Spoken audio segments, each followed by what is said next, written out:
Are you missing the subtle signs that your elderly parent or spouse is trying to tell you something profound without saying a word? Right now, millions of families are overlooking 7 critical warnings that could change everything about how they spend their final precious moments together. These aren't dramatic medical emergencies, they're quiet, gentle signals that most people dismiss as normal aging.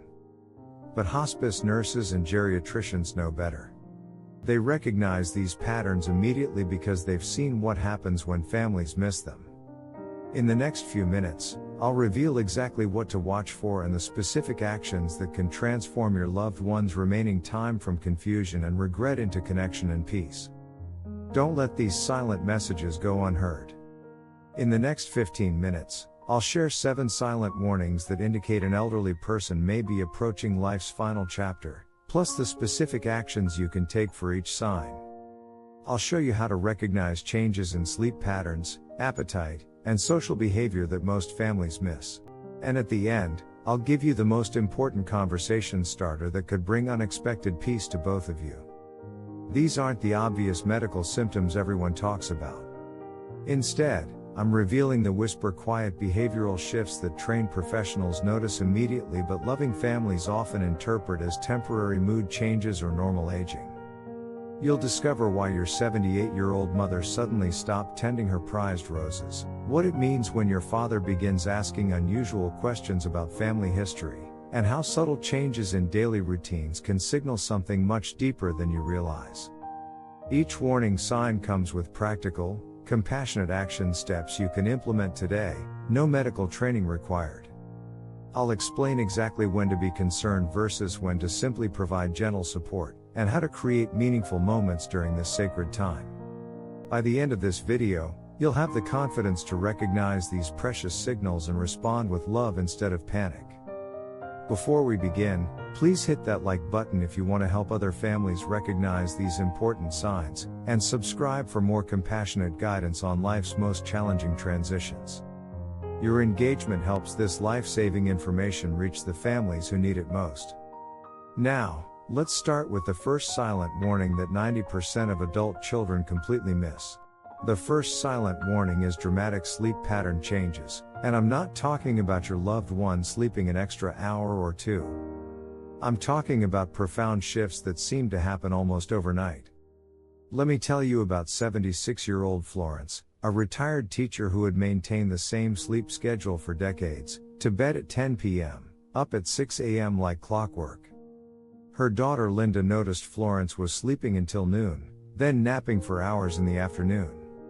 Within 3 weeks, Florence was sleeping 14 hours a day. Linda kept thinking, Mom's just tired from her medication changes, but this wasn't about medications.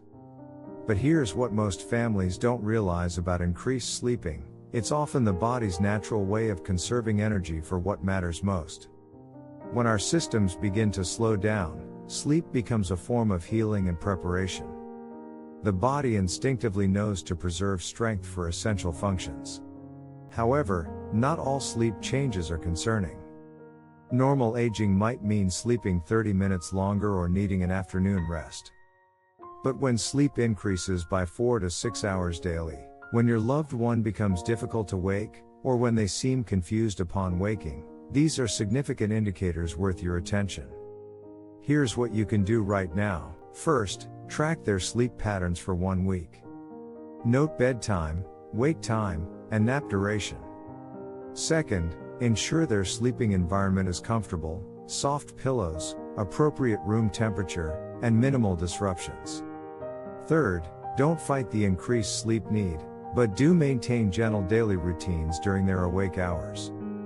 Most importantly, use their alert moments wisely.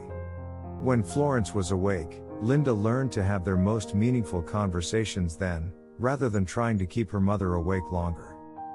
Quality time became more valuable than quantity. If your loved one is sleeping 12+ hours daily, seems lethargic when awake, or has trouble staying conscious during conversations, consult their healthcare provider. But remember, increased sleep isn't always a medical emergency, sometimes it's the body's wisdom at work. Pay attention to this next sign, it's the one I see most often in my practice, and it breaks families' hearts because they think they've done something wrong.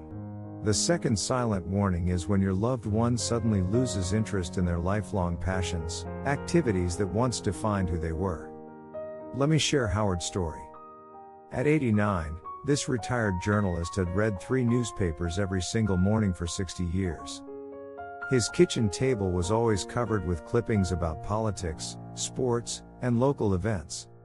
His family joked that Howard knew more about current events than CNN anchors.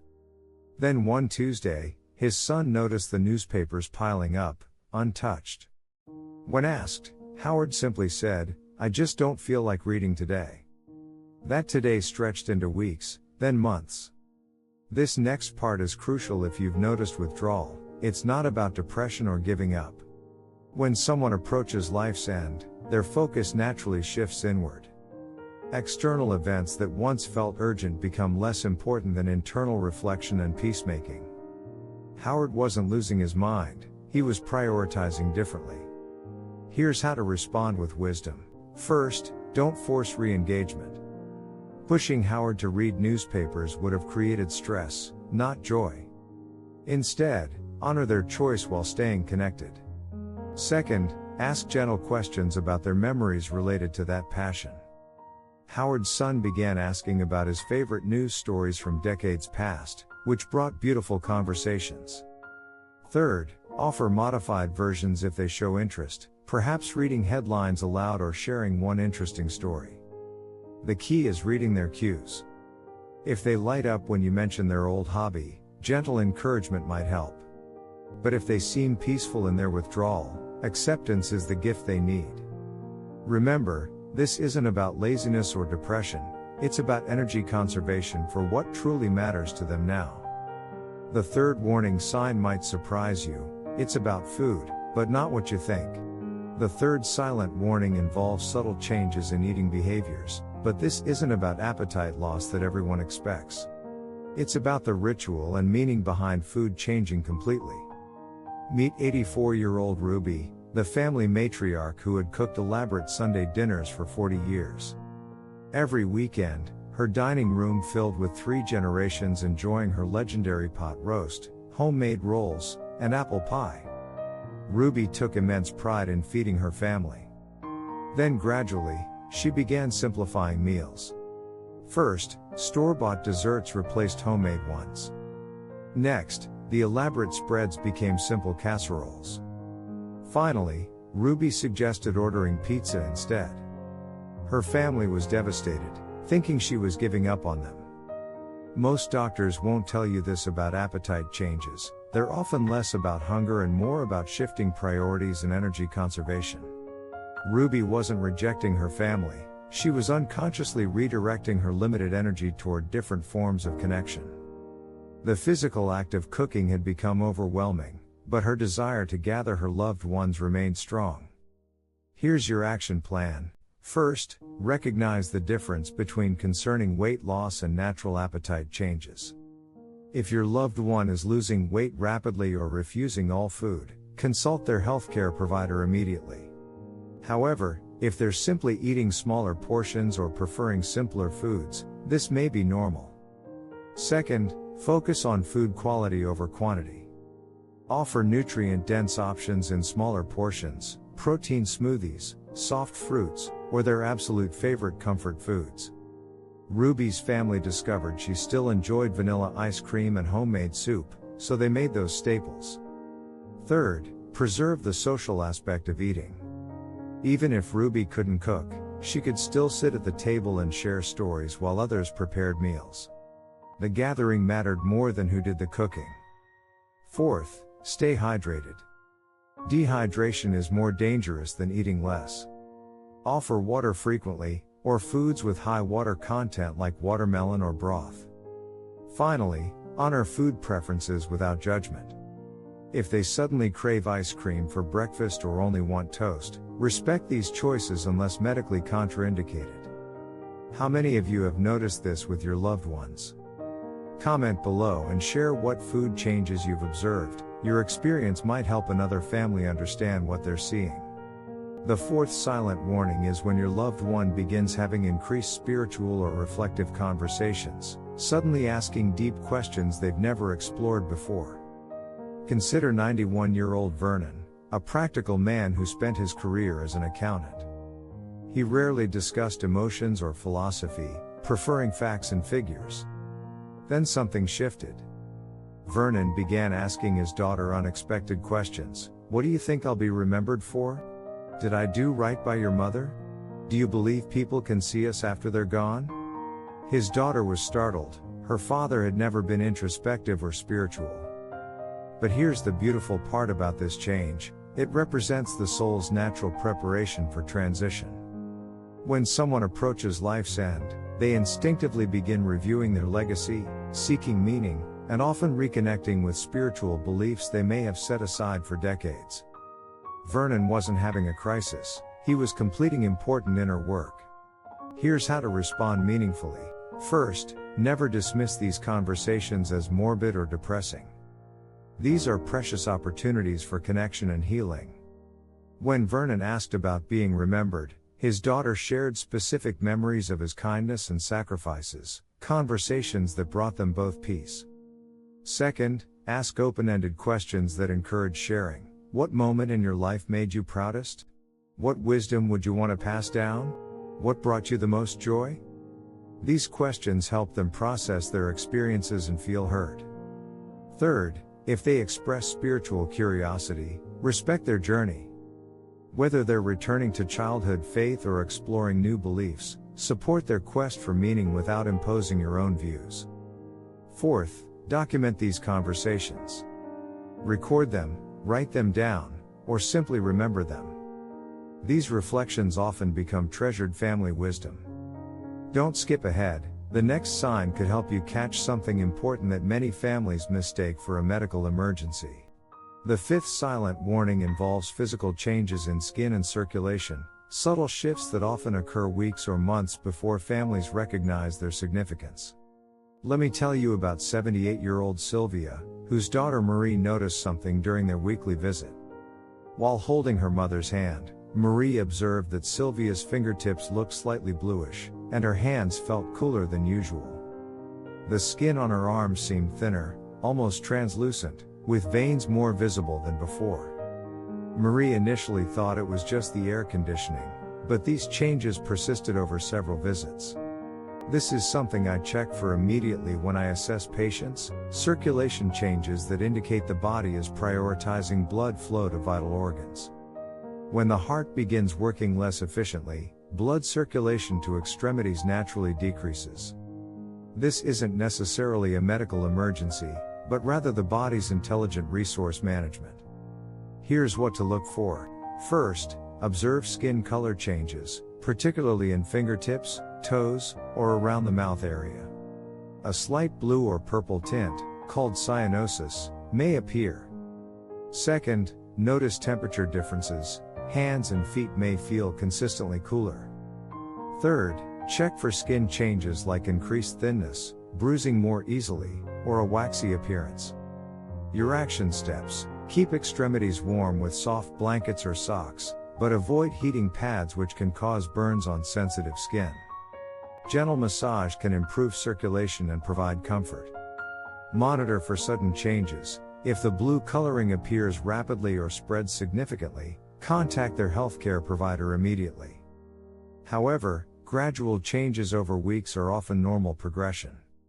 The key is distinguishing between acute medical issues requiring immediate attention versus natural body changes that need gentle management. Pause the video and gently check your loved one's hands right now. Notice their temperature, color, and how the skin feels. This simple observation could help you recognize important changes early. The sixth silent warning involves changes in breathing patterns, alterations so subtle that families often attribute them to seasonal allergies or temporary congestion. Let me share Raymond's story. This 85-year-old retired mechanic had always been a quiet sleeper, but his son David began noticing something different during Raymond's afternoon naps.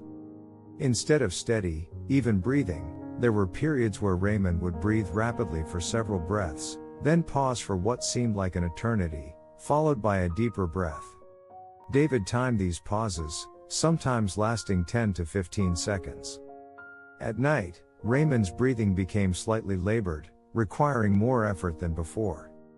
Most family members miss this because it's so gradual. Breathing changes often develop over weeks or months, making them nearly invisible to daily observers. The body's respiratory system naturally adjusts as overall function declines, but these adjustments follow predictable patterns that trained professionals recognize immediately. Here's how to distinguish normal from concerning changes. Normal age-related breathing might include slightly slower respiratory rates or needing extra time to catch breath after mild exertion. However, concerning patterns include irregular spacing between breaths, periods of rapid shallow breathing followed by long pauses, persistent labored breathing at rest, or breathing that sounds wet or congested without illness. Your comfort action steps. First, elevate their head and shoulders with extra pillows to ease breathing. This simple position change can provide significant relief. Second, ensure good air circulation in their room without creating drafts that might cause discomfort. Third, maintain a calm presence during breathing irregularities. Your anxiety can increase theirs, while your peaceful demeanor provides reassurance. Fourth, learn the difference between distressing breathing that requires immediate medical attention versus natural pattern changes. If breathing becomes severely labored, if they cannot speak due to breathlessness, or if their lips turn blue, seek emergency care. However, irregular patterns during sleep or rest periods often represent natural adjustments. Fifth, consider a small fan for gentle air movement, which many people find comforting. The sound can also be soothing and help mask any breathing irregularities that might cause anxiety. Remember, breathing changes don't always indicate immediate crisis. Raymond's family learned to recognize his patterns and provide comfort during irregular episodes while knowing when medical intervention was necessary. They discovered that sitting quietly beside him, perhaps reading aloud or playing soft music, helped both Raymond and themselves feel more peaceful during these moments. The final warning sign is the most important, and it's about connection, and it's the one that can transform your entire relationship during this precious time. The seventh and most profound silent warning is when your loved one expresses a desire for reconciliation and closure, suddenly reaching out to repair relationships or resolve long-standing conflicts. Let me tell you about 79-year-old Evelyn, who had been estranged from her younger brother Marcus for over 20 years following a bitter dispute over their parents' estate.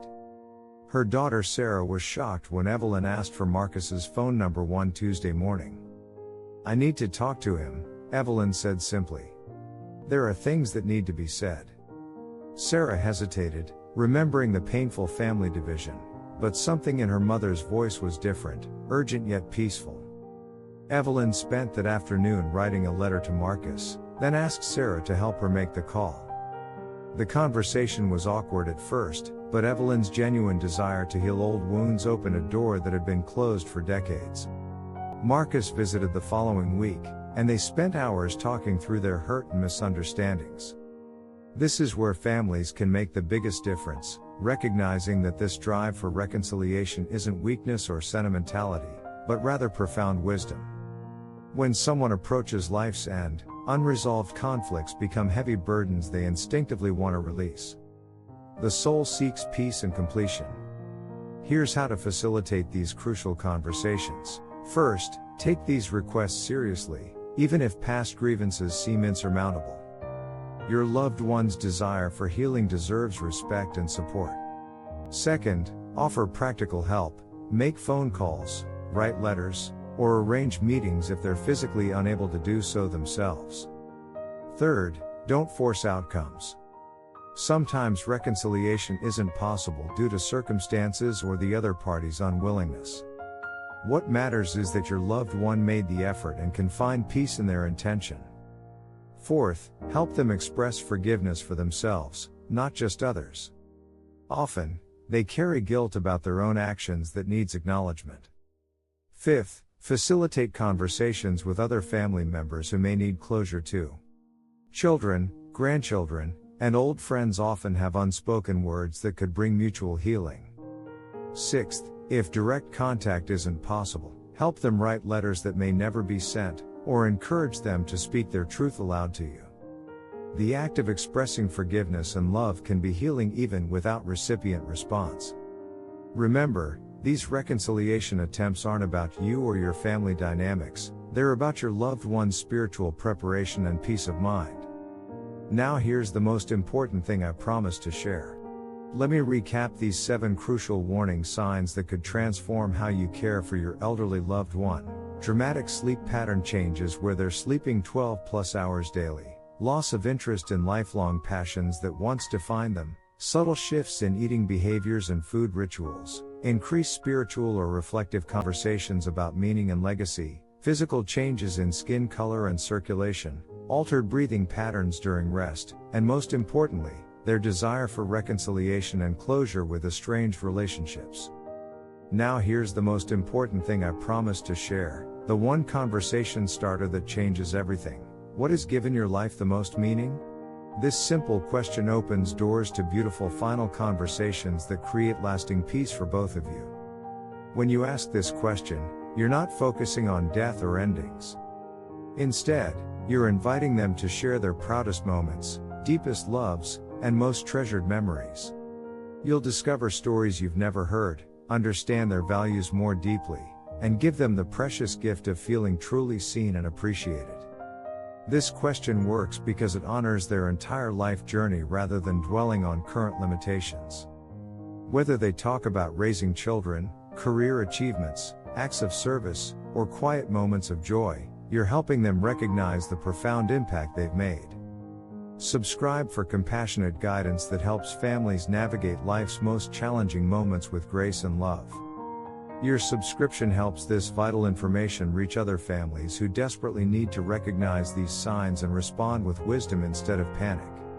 Hit the notification bell so you never miss content that could help you provide better care and find deeper connection during these sacred final chapters. Together, we can transform fear into love and confusion into meaningful presence.